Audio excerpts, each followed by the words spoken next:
Bismillahirrahmanirrahim. Assalamualaikum warahmatullahi wabarakatuh.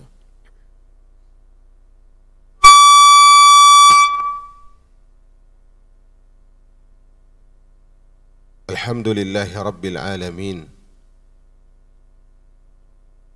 Wabihi nasta'in ala umuri dunya wad din.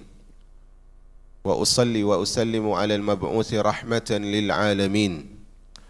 وعلى آله وأصحابه ومن سار على دربه وتمسك بسنته إلى يوم الدين.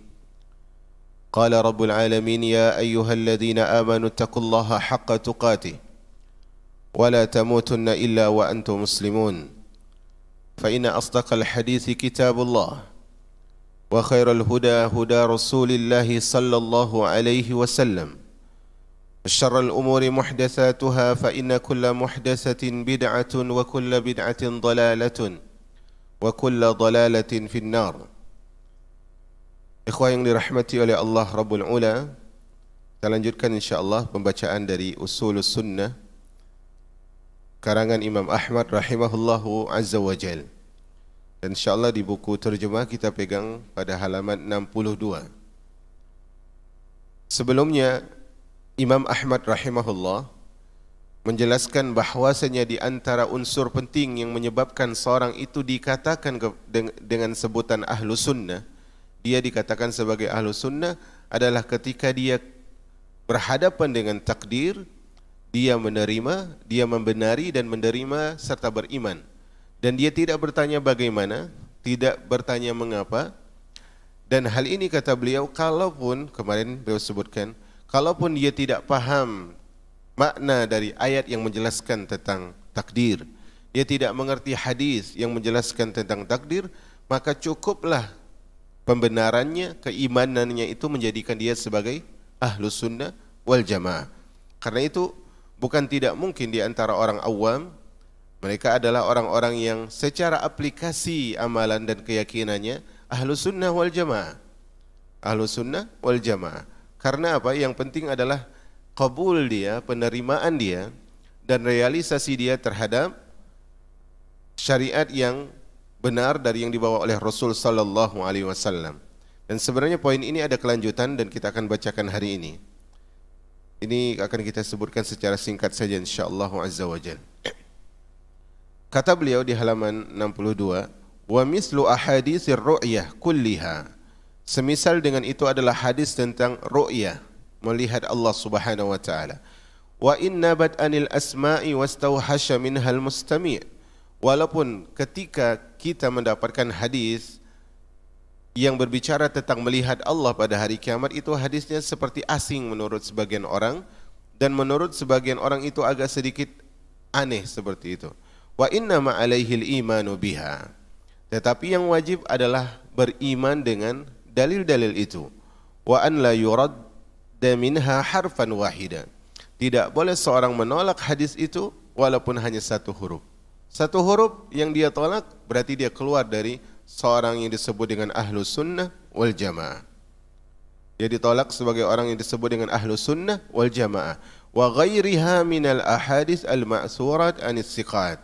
Demikian pula segenap ahadis yang lain berbicara tentang akidah yang diriwayatkan dari orang-orang yang siqat. Di sini Al-Imam Ahmad menyinggung tentang ruqyah, tentang ru'yah, yaitu melihat Allah Subhanahu wa taala. Ini insyaallah tidak akan kita syarah di sini karena di dua pembahasan setelah ini insyaallah beliau akan bahas tentang itu.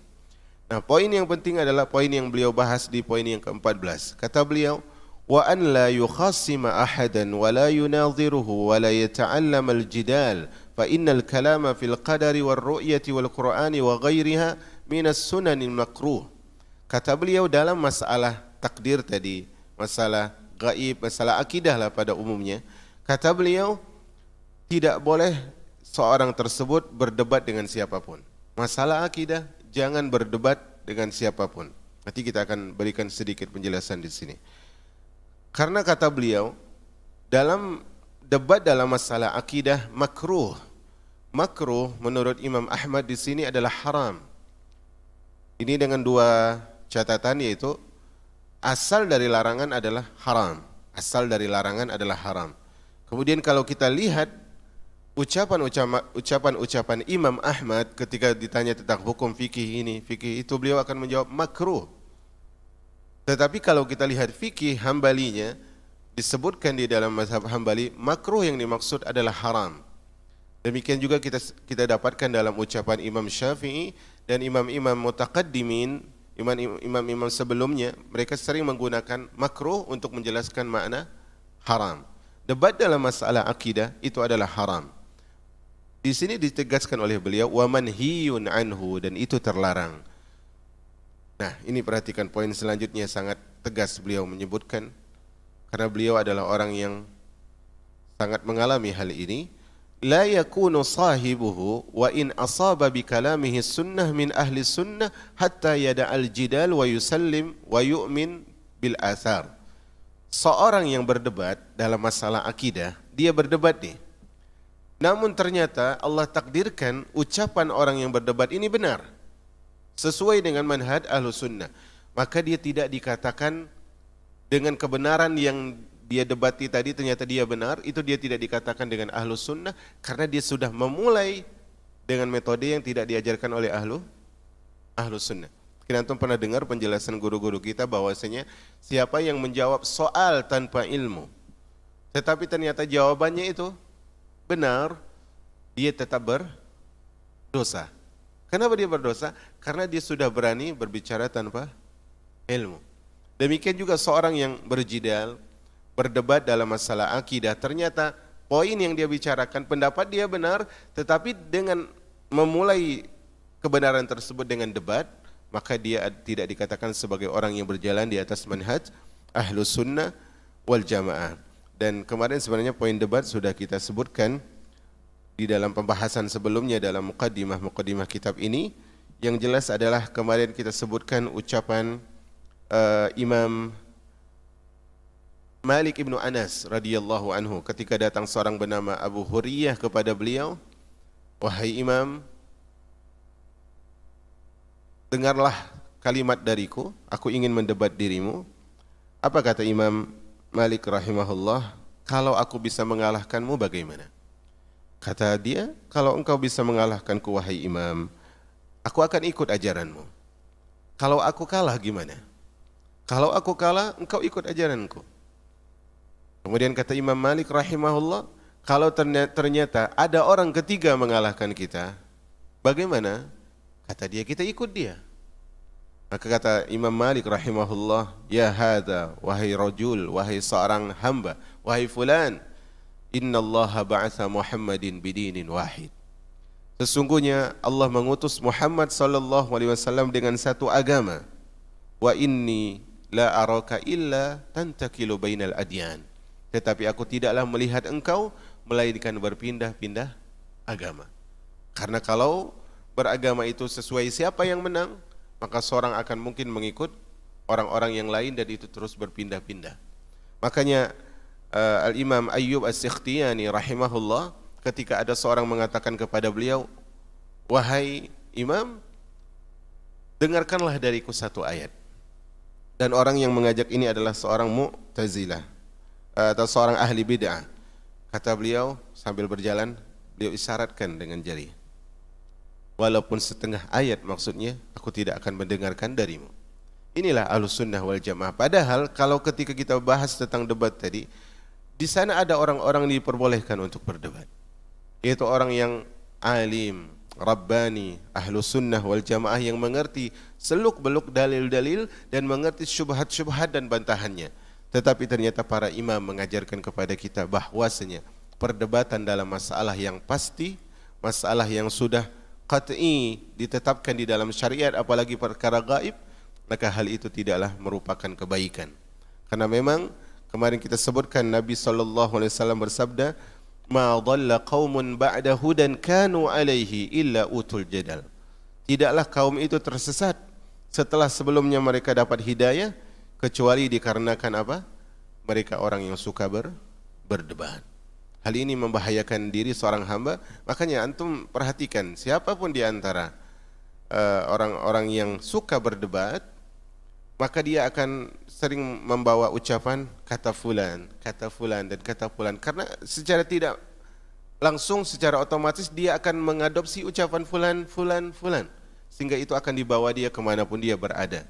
Maka seorang tidak akan selamat ketika dalam hidupnya dia hanya berpegang pada kata fulan, kata imam fulan, kata ustaz fulan, tetapi yang menyelamatkan dirinya adalah Al-Quran dan hadis Nabi sallallahu alaihi wasallam, dan kita tidak akan berlama-lama dalam masalah itu insyaallah azza wajal. Kita lanjut pada poin yang selanjutnya, poin ke-15 dari yang disebutkan oleh Al-Imam Ahmad rahimahullah di buku ini di halaman 65. Itu dalam permasalahan apakah Al-Quran kalamullah atau makhluk, dan bagaimana cara membantah orang-orang yang mengatakan Al-Quran itu makhluk. Di sini Imam Ahmad mengatakan wal Qur'anu kalamullah. Saya bacakan matannya sempurna dulu. Wal Qur'anu kalamullah, dan Al-Quran adalah kalamnya Allah. Walaysa bimakhluqin, bukan makhluk. Wala yat'afu an yakula laysa bimakhluk, dan seorang mukmin itu tidak boleh lemah. Dia harus tegas mengatakan bahwa Al-Quran bukan makhluk. Enggak boleh lemah. Qala fa inna kalamallahi laysa biba'in minhu. Dia mengatakan sesungguhnya perkataan Allah itu tidak terpisah dari Allah. Kita akan jelaskan nanti. Wa laysa minhu syai'un makhluk, dan apapun yang bersumber dari zat Allah itu bukan makhluk. Wa iyyaka wa munadharata man ahdatsa fihi. Jauhilah olehmu berselisih dengan orang yang mengada-adakan dalam masalah ini. Wa man qala bil lafzi wa ghairihi, dan siapa yang berkata dengan perkataan yang seperti ini atau ucapan yang lain. Wa man waqafa fihi, dan ini coba perhatikan ucapan Imam Ahmad, siapa yang tidak menentukan sikapnya dalam masalah ini, masalah Al-Quran makhluk atau bukan. Bagaimana dia tidak menentukan sikap? Dia mengatakan la adri. Dia berusaha jadi orang pertengahan ini. Dia mengatakan aku enggak ngerti, aku enggak tahu. Makhlukun aw laisa makhluk. Apakah Al-Quran itu makhluk atau bukan? Aku enggak ngerti. Dia enggak mau bilang bukan makhluk, dia juga enggak mau bilang Al-Quran itu makhluk. Dia berusaha ngambil jalan tengah-tengah, dia mengatakan saya enggak tahu makhluk atau bukan. Wa innama huwa kalamullah, kata Imam Ahmad, itu juga enggak boleh. Karena sejatinya Al-Quran adalah kalamullah. Ibarat seorang mengatakan apa? Antara ini ada air misalnya, atau ada tisu warna putih. Kemudian dia mengatakan saya tidak tahu apakah ini putih atau bukan putih. Maka orang ini apa? Salah. Karena jelas warnanya putih. Fa hadza sahibu bid'ah. Siapa yang tidak menentukan sikapnya, yang dia tidak berani mengatakan bahwa Al-Quran adalah bukan makhluk, berarti dia juga ahlul bid'ah. Seperti orang yang mengatakan bahwa Al-Quran adalah makhluk. Wa innama huwa kalamullah laisa bimakhluk. Al-Quran adalah kalamullah, bukan makhluk. Jamaah yang dirahmati oleh Allah Subhanahu wa taala, di sini Imam Ahmad dalam hal ini beliau adalah yang merasakan sekali fitnah khalqil Quran, fitnah terjadinya kelompok-kelompok yang mengatakan bahwa Al-Quran adalah makhluk, dan itu sangat masyhur ya, terjadi di zaman Imam Ahmad di masa khilafah Abbasiyah, dan asal muasalnya sebenarnya adalah disebabkan di masa dinasti Abbasiyah diterjemahnya kitab-kitab Persia dan Romawi ke dalam bahasa Arab. Itu diterjemahkannya dalam bahasa Arab sehingga orang-orang Arab membaca, sehingga mereka terpedaya dengan ucapan-ucapan orang Romawi dan Persia. Asalnya pertama orang yang mengucapkan bahwa Al-Quran adalah makhluk itu adalah Ja'ad bin Dirham, yang hidup di zaman tabi'in, jauh sebelum masa Imam Ahmad, hidup di zaman Imam tabi'in, para imam tabi'in, kemudian akhirnya dibunuh oleh pemerintah saat itu, dibunuh pada hari Id agar kaum muslimin menyaksikan. Tetapi qadarullah, paham Ja'ad bin Dirham ini, kalau kemarin yang mengingkari takdir itu dimulai oleh Ma'bad al-Juhani di Basrah. Nah, pemahaman Ja'ad bin Dirham ini yang menyatakan Al-Quran adalah makhluk kemudian diadopsi oleh Jaham bin Safwan. Dan antum pernah dengar ini ya. Kemudian muncullah nama firqah namanya Jahmiyah. Kemudian paham ini juga diadopsi oleh kelompok Mu'tazilah, dan itulah masyhur di masa Imam Ahmad rahimahullah. Dan banyak imam-imam yang terbunuh, dan ada imam-imam yang berusaha untuk tauriyah, artinya akal-akalan, seakan-akan dia mengatakan Al-Quran itu makhluk padahal bukan makhluk. Contohnya di antara mereka ada yang mengatakan Al-Quran ketika dipaksa nih, karena ancamannya bunuh, ditanya apakah Al-Quran makhluk atau bukan, maka dijawab oleh imam ini, Taurat, Injil, Zabur, Taurat,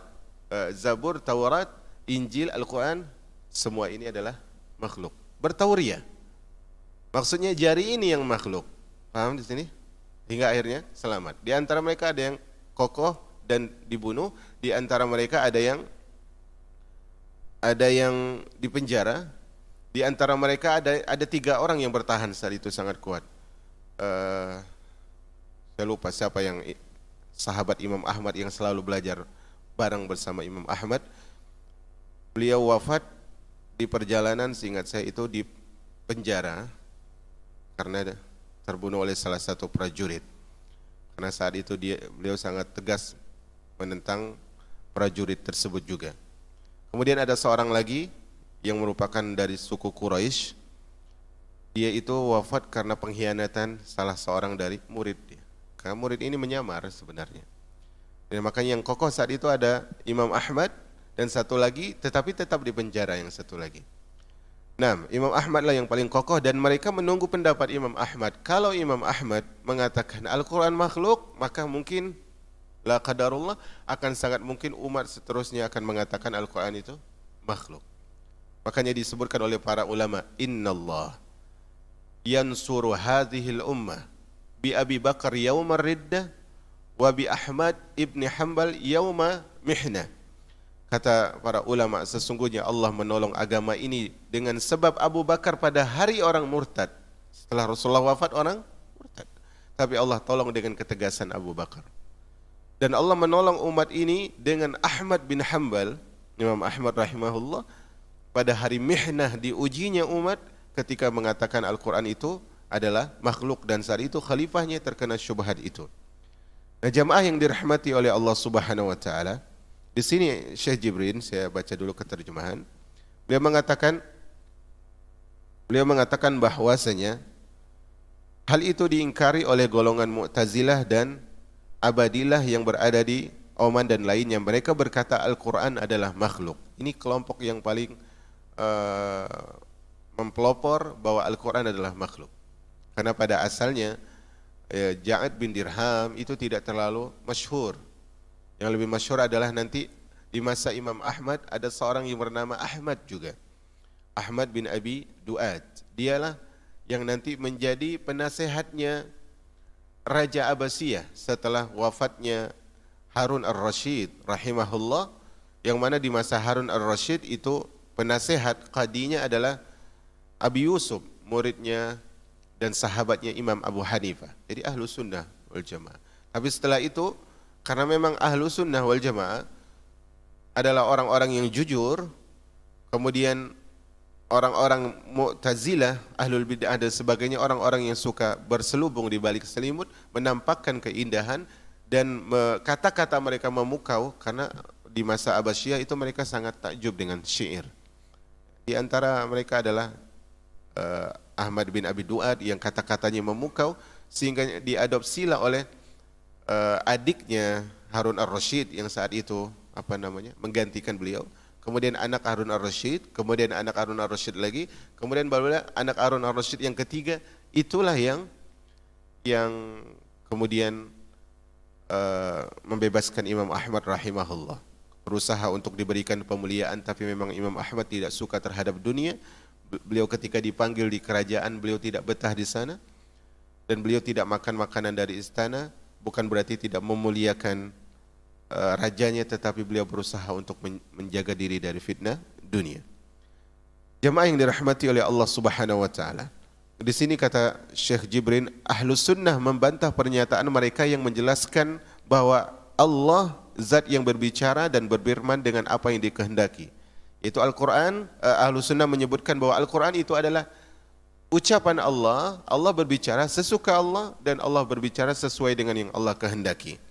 Nah di sini coba kita perhatikan pelan-pelan ucapan Imam Ahmad. Coba diperhatikan matannya tadi ya, yang punya kitab perhatikan matannya.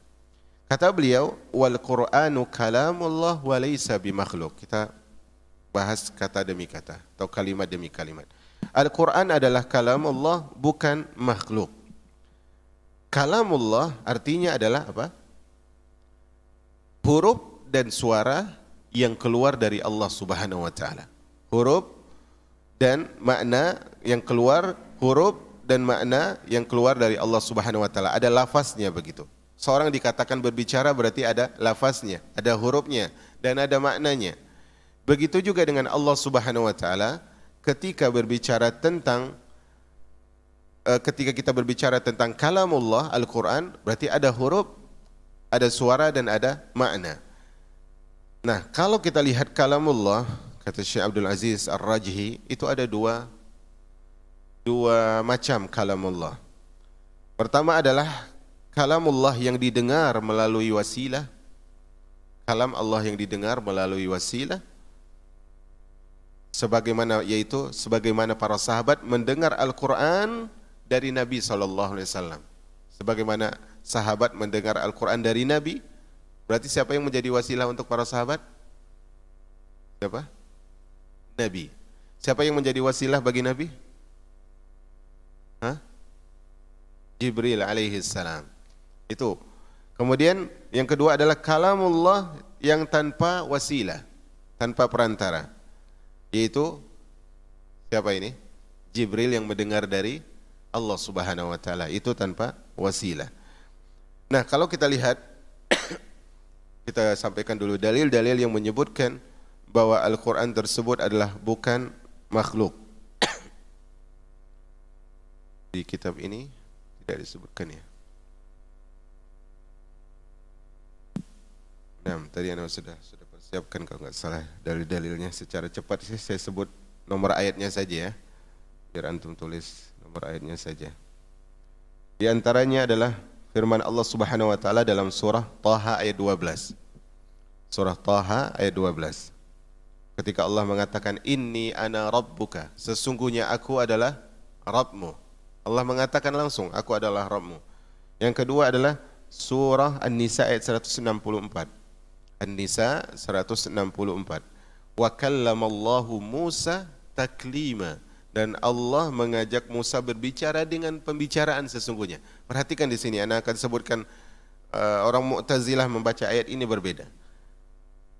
Ayat yang benarnya, perhatikan ya bunyinya. Wa kallamallahu Musa taklima. Oke. Tetapi sebagian Mu'tazilah membaca wa kallamallaha Musa taklima. Kalau wa kallamallahu Musa taklima berarti Allah mengajak Musa berbicara. Tapi wa kallamallaha Musa berarti Musa yang berbicara kepada Allah. Paham di sini? Sehingga nanti ada syubhat bahwa Allah enggak ngomong. Baik. Anak kira dua dalil itu cukup ya, karena sebenarnya banyak sekali dalilnya termasuk dari hadis Nabi SAW ketika Rasulullah SAW mengatakan tidaklah salah seorang di antara kalian kecuali dia akan berbicara dengan Rabb-nya, tidak ada antara dia dengan Allah penerjemah. Perhatikan di sini. Enggak mungkin kan tanpa huruf? Kan begitu. Enggak mungkin kan tanpa suara?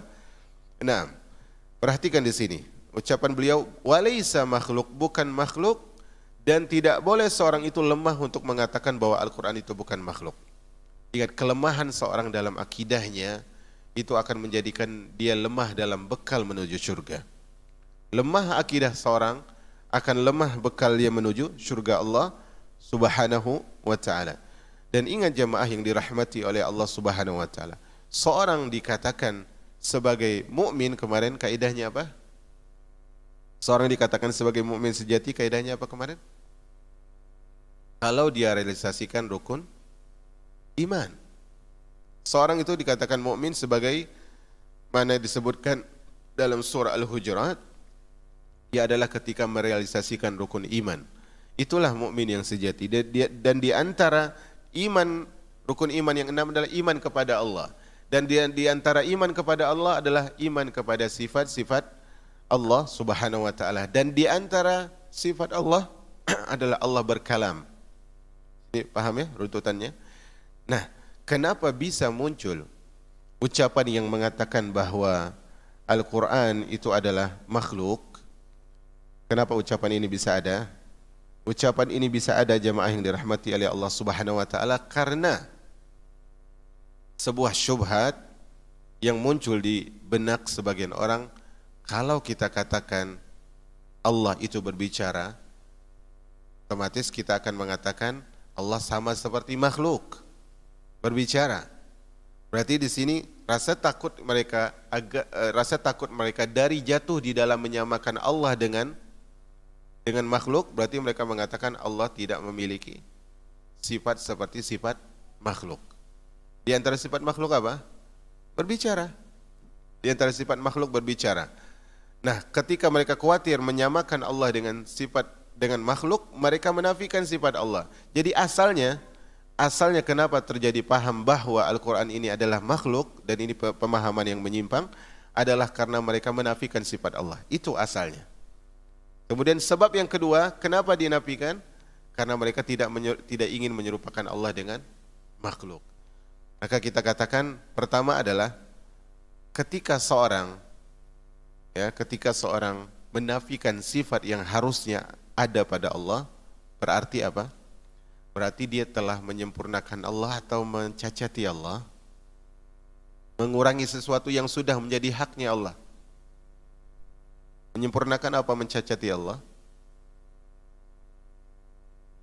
Menyempurnakan atau mencacati Allah. Allah sudah punya sifat-sifat nih, kemudian dinafikan, mencacati Allah.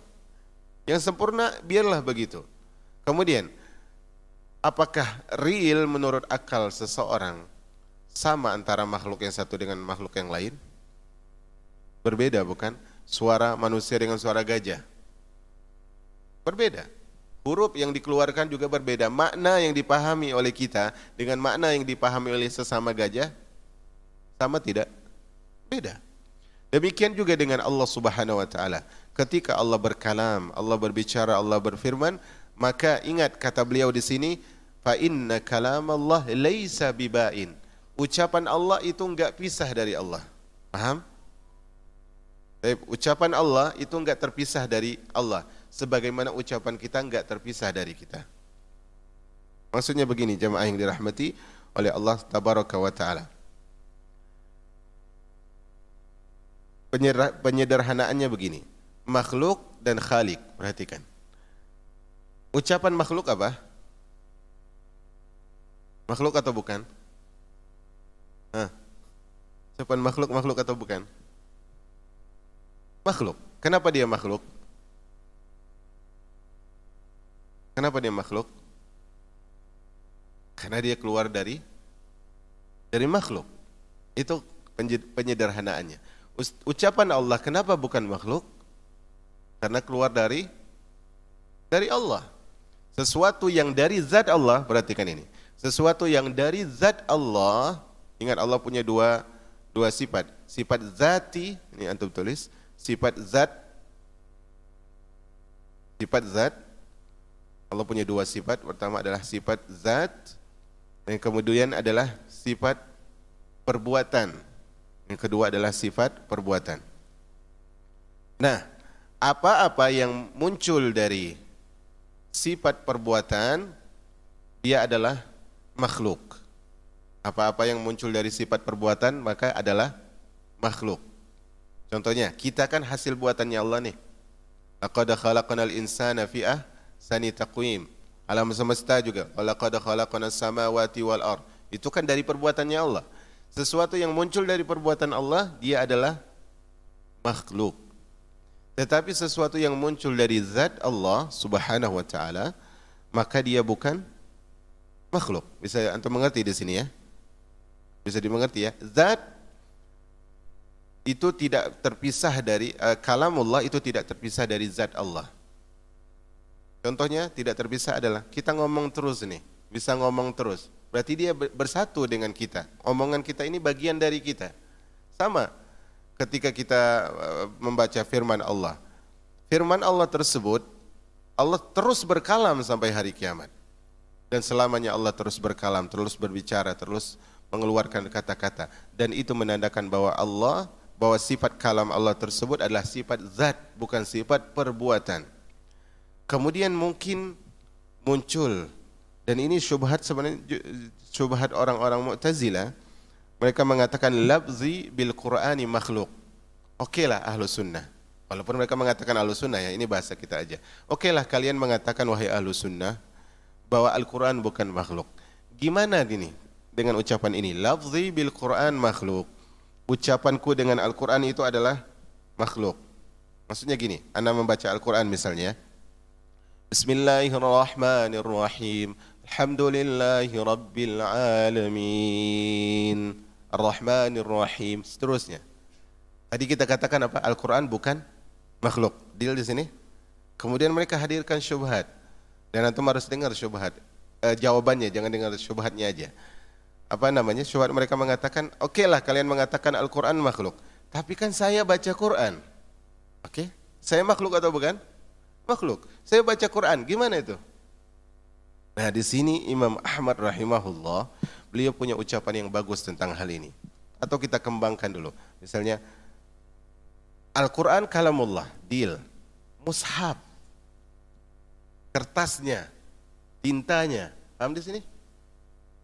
Apakah itu kalamullah atau makhluk? Ini masuk dalam syubhat mereka. Makanya seorang ulama, Imam Ibrahim Al-Harbi, pernah membawa riwayat yang luar biasa dari Imam Ahmad bin Hanbal. Karena memang berbeda orang yang mengalami langsung dengan orang yang hanya menukil. Imam Ahmad mengalami hal itu. Kata Ibrahim Al-Harbi rahimahullah, kuntu jalisan inda Ahmad ibni Hanbal. Suatu hari aku duduk di sisi Imam Ahmad. Iz ja'ahu rajul. Saat itu datang kepadanya seorang lelaki. Faqala ya Aba Abdillah. Orang itu mengatakan, wahai Abu Abdillah, kunyahnya Imam Ahmad. Inna indana qauman yaqulu inna alfazahum bil Quran makhluk. Sesungguhnya kami hidup bersama orang yang mengatakan bahwa lafaz Al-Quran itu adalah makhluk. Ini ada syubhatnya nih. Lafaz Al-Quran adalah makhluk. Maka Imam Ahmad mengatakan, ini ucapan ini ana ucapkan pelan-pelan. Yatawajjahul abdu lillahi bil Quran bi khamsati awjuh. Kata Imam Ahmad, antum tulis ini, antum tulis. Seorang hamba akan berhadapan dengan Allah,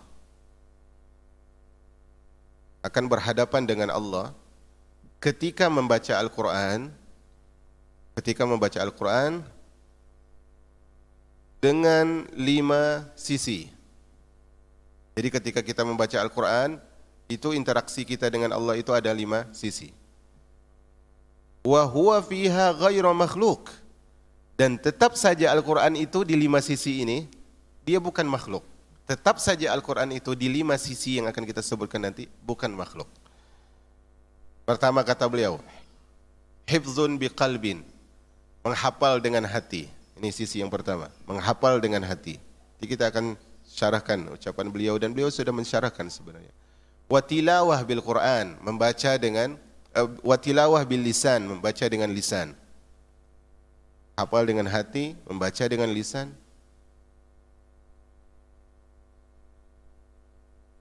Wasumi'a bi uzun, didengar dengan telinga. Hati menghafal, lisan membaca, telinga mendengar. Wan nadhrah bi basar, melihat dengan mata. Yang keempat, melihat dengan mata. Ini poinnya detail sekali.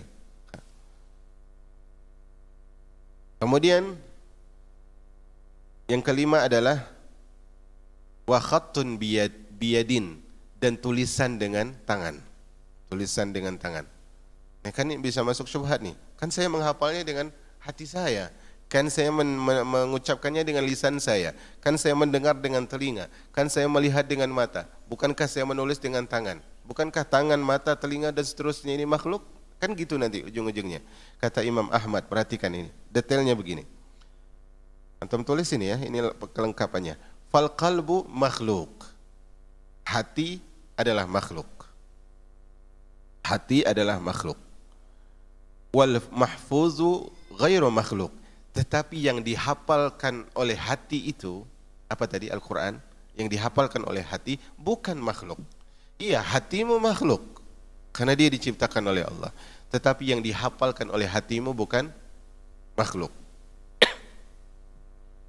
Kemudian, bacaanmu wattilawatu makhluqah. Bacaanmu adalah makhluk.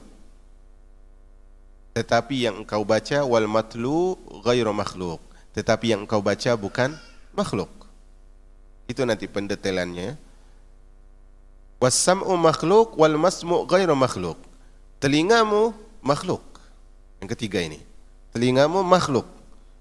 Tetapi yang didengar oleh telingamu bukan makhluk. Yang didengar oleh telinga bukan makhluk. Yang keempat, wan nadharu makhluk wal manzuru ilaihi ghairi makhluk. Yang keempat adalah penglihatanmu makhluk, tetapi yang engkau lihat berupa ayat Allah itu bukanlah makhluk. Oke, di sini. Yang terakhir adalah wal kitabatu makhluqah, tulisan itu makhluk. Tulisan itu makhluk. Wal maktub ghairu makhluk, tetapi yang ditulis yaitu firman Allah bukan makhluk. Yang ditulis itu bukan makhluk. Jadi begini, sederhananya, ana baca Quran, misalnya ana pegang mushaf. Ana baca Quran, ana pegang mushaf. Oke? Penglihatan ana, pendengaran ana, hati, kemudian lisan, kemudian kertasnya ini, kertas mushaf, tintanya mushaf itu makhluk. Tetapi yang diucapkan oleh lisan ana, yang dituliskan oleh tinta, yang dicetak oleh percetakan, yang ada dalam lembaran kertas itu bukan makhluk. Paham di sini ya? Paham di sini? Paham tidak? Ini kan misal, anggap aja ini mushaf, karena di hadapan kita nggak ada mushaf. Kertasnya makhluk, tintanya makhluk. Tetapi yang tertulis, yang ditulis dengan tinta dan yang tertulis di kertas itu kalam Allah, bukan makhluk. Bisa di sini ya? Nah, karena itulah jamaah yang dirahmati oleh Allah Subhanahu wa taala, tidak ada yang dapat menjelaskan hal ini dengan baik kecuali Rasulullah SAW dan para sahabat. Kemudian di antara para ulama adalah Imam Ahmad bin Hanbal rahimahullah, karena beliaulah yang langsung mengalami hal ini. Kemudian tadi apa kata beliau rahimahullah? Kata beliau, ingat, di antara hujahnya adalah karena kalamullah itu tidak terpisah dari Allah. Kalam Allah itu tidak terpisah dari Allah Subhanahu wa taala. Makanya Imam Syafi'i awalnya, beliau kan awalnya Imam Syafi'i itu di Yaman. Beliau bolak-balik menuntut ilmu. Kemudian beliau difitnah oleh salah satu gubernur atau pejabatnya Harun ar-Rasyid dengan fitnah bahwasanya Imam Syafi'i ini nanti kenapa beliau ada di mana? Di Baghdad. Imam Syafi'i ini terfitnah bahwasanya beliau itu, artinya dituduh beliau akan memberontak kepada Harun ar-Rasyid. Makanya di sana ada kisah terkenal pemberontakan Baramiqah. Itu yang memberontak orang-orang dekat Imam Syafi'i, Harun ar-Rasyid juga. Nah, di situ akhirnya Imam Syafi'i dibawa ke Yaman, ke Baghdad, di penjara, kemudian dihadapkan kepada Harun ar-Rasyid. Intinya kemudian Imam Syafi'i menjelaskan bagaimana mungkin aku akan membantu mereka untuk memberontak dirimu, sementara engkau adalah artinya ada hubungan nasab samaku. Sementara pemberontak juga ada hubungan nasabku. Kalau aku memilih sini, berarti aku akan mencelakakan dirimu. Kalau aku mendukungmu, sementara aku akan mencelakakan mereka. Artinya kata Imam Syafi'i, aku nggak punya hubungan apa-apa dalam masalah ini. Akhirnya Imam Syafi'i dibebaskan, kemudian beliau difasilitasi. Kemudian saat itu ada seorang bernama Bishr al-Marisi, seorang Mu'tazilah. Dia dekat sama Imam Syafi'i. Akhirnya Imam Syafi'i merasa asik dengan dia. Pertemuan pertama, tetapi akhirnya Imam Syafi'i bertemu dengan Abu Yusuf Syaibani, yang qadinya Harun ar-Rasyid tadi. Akhirnya dijelaskan bahwa orang ini adalah Mu'tazilah.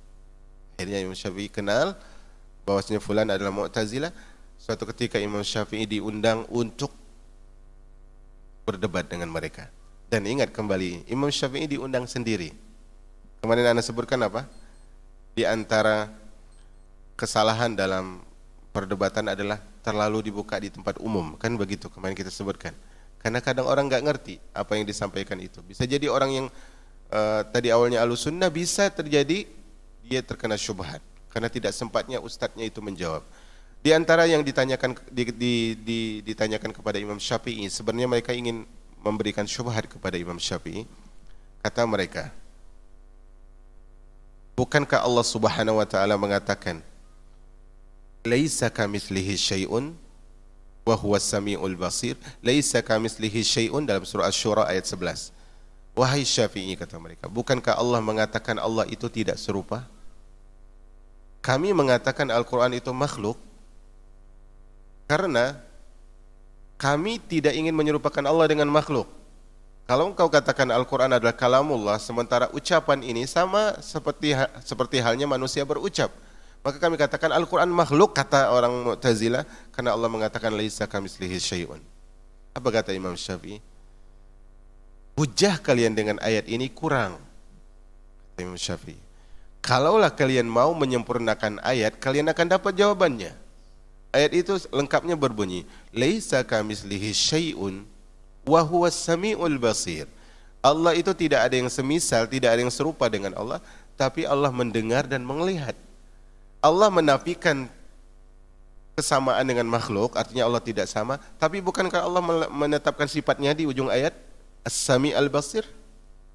Nah, kata Imam Syafi'i, kalau begitu siapa saat ini yang menyerupakan Allah? Kena satu. Kemudian di antara syubhat yang mereka sebutkan adalah, wahai Syafi'i, bagaimana pendapatmu tentang firman Allah Azza wa Jal, Qul ayyu syai'in akbaru syahadah. Dan firman Allah, subhan mereka begini, Allahu khaliqu kulla syai'. Allah menciptakan segala sesuatu, syai' sesuatu. Syubhat mereka adalah, bukankah Allah itu syai', sesuatu? Bukankah Al-Quran, maksudnya bukankah Al-Quran itu sesuatu? Antum paham enggak di sini? Allah berfirman, Allah menciptakan segala sesuatu. Bukankah Al-Quran itu sesuatu? Ini kan jadi syubhat nih. Maka kata Imam Syafi'i, bukan begitu maksudnya. Allah juga berfirman, Qul ayyu syai'in akbaru syahadah. Katakanlah, sesuatu apakah yang paling besar? Apa kata Allah? Qulillah. Allah yang paling besar. Tadi Allah Subhanahu wa taala sebut sesuatu apa yang paling besar? Maka Allah sebut Allah yang paling besar. Akankah kalian, wahai Mu'tazilah, kata Imam Syafi'i, mengatakan bahwa Allah juga makhluk, sementara Allah sebut dirinya sesuatu? Tidak semua sesuatu itu makhluk. Tidak semua sesuatu itu makhluk. Maka akhirnya sebenarnya ada syubhat yang mereka paparkan lagi. Akhirnya semuanya terbantah oleh Imam Syafi'i. Maka di antara ulama Mu'tazilah yang duduk di majelis itu, ada yang keluar bersama Imam Syafi'i, rujuk kepada manhaj Ahlus Sunnah wal Jamaah. Jelas Al-Quran bukan makhluk, dan poin yang paling kita perlu tegaskan di sini adalah ucapan beliau yang mengatakan, wa man waqafa fihi faqala la adri makhluqun aw laysa makhluq wa innama huwa kalamullah fa hadza sahibu bid'ah. Kalau seandainya ada orang yang enggak mau ambil sikap, kata beliau, orang itu tidak mau mengatakan Al-Quran itu makhluk atau bukan makhluk, dia menjawab apa? Al-Quran itu kalamullah. Makhluk atau bukan? Al-Quran kalamullah. Padahal orang yang bertanya ini kan ingin mendapat jawaban, Al-Quran itu makhluk atau bukan, kan begitu. Maka kalau dia cuma menjawab Al-Quran kalamullah, maksudnya tidak mengambil sikap bahwa Al-Quran bukan makhluk, dia ahlul bid'ah, kata Imam Ahmad. Itu paham tidak di sini ya? Paham ya? Misalnya ada orang bertanya sama anak, Al-Quran makhluk atau bukan? Misalnya nih, anak jawab. Ini video kalau dipotong bahaya sekali. Ya. Kalau dipotong bahaya sekali. Bisa jadi pas ana jelasin syubhat dipotong. Tapi semoga rekaman fullnya ada. Misalnya ada orang bertanya kepada anak, Al-Quran makhluk atau bukan? Ana enggak menentuin sikap, makhluk atau bukan. Ana hanya jawab kalamullah. Berarti kan di sini ada tanda kutip ketidakberanian, kan begitu? Untuk menetapkan Al-Quran bukan makhluk. Al-Quran makhluk atau bukan sih? Kalamullah. Al-Quran makhluk atau bukan? Kalamullah. Kata Imam Ahmad, orang seperti ini bisa jadi dia ahlul bid'ah. Harusnya dia mengatakan kalamullah bukan makhluk. Ini yang diinginkan oleh Imam Ahmad. Jangan di antara bayang-bayang. Ini jelas Al-Quran bukan makhluk. Makanya beliau menyebutkan wa innama huwa kalamullah laisa bimakhluk. Dia adalah kalamullah bukan makhluk. Dan ini harus kita perhatikan jamaah yang dirahmati oleh Allah Subhanahu wa taala. Semoga Allah Subhanahu wa taala memberikan taufik dalam hal ini untuk kita memahami, dan semoga Allah Subhanahu wa taala mudahkan kita untuk semakin dekat dengan Al-Qur'an. Dan ucapan imam dan sahabi yang mulia Utsman Ibn Affan radhiyallahu anhu mengatakan, "Lau taharat qulubuna ma sabi'at min kalami rabbina."